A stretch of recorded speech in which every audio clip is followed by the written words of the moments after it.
सो 12th class का economics का paper pass आ रहा है और आई होप आप लोगों को मतलब कि प्रिपरेशन आप लोगों की अच्छे से चल रही होगी। तो इस वीडियो के अंदर हम लोग कुछ प्रैक्टिस टेस्ट पेपर की क्वेश्चंस देखेंगे, जिस टाइप के क्वेश्चंस आपको बनने के चांसेस हैं। ठीक है, तो जैसे कि आप लोगों को पता है कि 80 मार्क्स का आप लोगों का पेपर रहने वाला है। ठीक है, और 80 मार्क्स के अलावा में आपको 3 आवर्स जो है वो यहाँ पर दिए जाएंगे। ठीक है ना।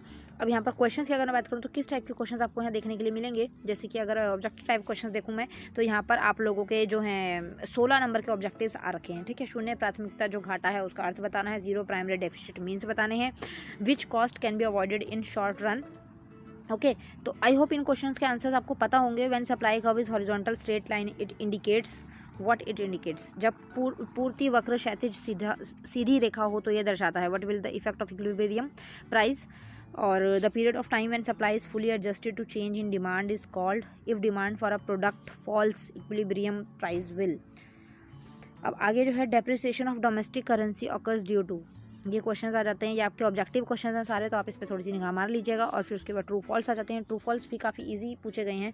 ठीक है, और MRT इंडिकेट्स बताना है आपको, डिमांड फॉर वेबलेंट गुड्स बतानी है, इंक्रीजेस प्राइस डिक्रीज होती है, मोनोपोली मार्केट बतानी है, हैविंग सेलिंग कॉस्ट होती है कि नहीं होती, corporate tax is an indirect tax है या डायरेक्ट टैक्स है। इस टाइप के क्वेश्चन आ रखे हैं। फिर उसके बाद आपके फिलअप्स भी आ जाते हैं। तो मतलब कहने के मतलब है कि 16 मार्क्स में आपसे ट्रू फॉल्स, फिलअप्स और ऑब्जेक्टिव जो है वो कुछ भी पूछा जा सकता है। ठीक है, इस तरीके से आपके क्वेश्चन जो है वो दे रखे हैं।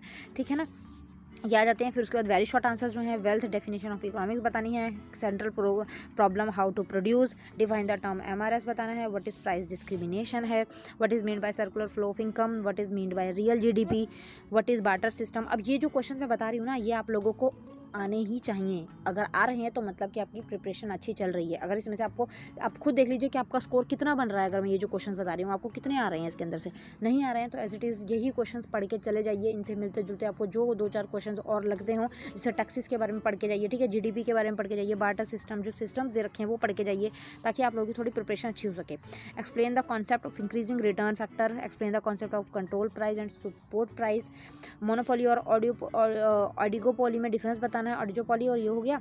और explain the terms national residence and domestic territory, final goods and intermediate goods में डिफरेंस बताना है। ये आपके पास एक ये चीज़ भी आ रखी है। ठीक है, डिफरेंट लेवल्स ऑफ इनकम बताने हैं यहाँ पर, और स्ट्रक्चर ऑफ BOP बताना है, मोनोपोलिस्टिक कंपटीशन है उसके फीचर्स बताने हैं। तो इस तरीके के क्वेश्चन 4 नंबर में पूछे गए हैं। 6 नंबर में आपके पास लॉ ऑफ डिमांड पूछा गया है, 2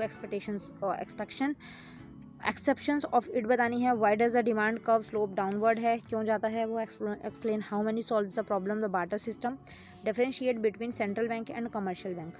ठीक है, फिर ये 6 नंबर में आ जाता है आपका। तो इस तरीके के क्वेश्चंस आपसे पूछे गए हैं। तो आई होप आप लोगों को एक आइडिया लग गया होगा कि इस टाइप का हमारा पेपर हो सकता है और ये लेवल रहने वाला है। तो अब आप मुझे बताइए आपका लेवल कैसा है, आपको इनमें से कुछ क्वेश्चंस आ रहे हैं, नहीं आ रहे हैं, या फिर कुछ भी नहीं आ रहा है, या फिर सब कुछ आता है। तो जैसा भी हो मुझे कमेंट करके ज़रूर बताइएगा। नेक्स्ट वीडियो में जल्दी मिलेंगे। Best of luck for this time. Thank you so much. Bye bye.